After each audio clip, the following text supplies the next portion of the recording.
60 rokov samoty jednému z najznámejších starých mládencov v slovenskej politike stačilo. František Mikloško dnes vstúpil do stavu manželského.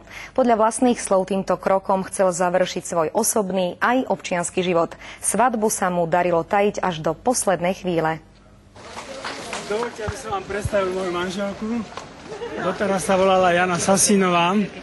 Odteraz sa bude volať Jana Miklošková.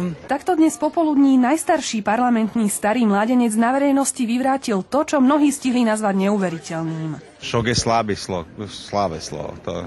Stratili sme posledný pevný bod. Zatlkal to veselo. Zdalo sa, že o Ferhovi Mikloškovi vie každý všetko, ale zdá sa, že to nie je pravda, takže ani ja som o tom nevedel. Do bratislavského jezuitského kostola prišla nevesta sama. Auto so ženíchom jej bolo v petách. Dúfam, že sa vám nevesta páčila.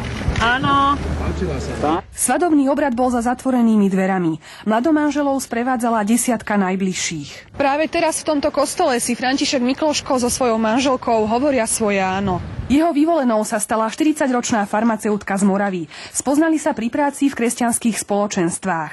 O ruku ju požiadal tento rok v marci. Áno, bolo to prvýkrát.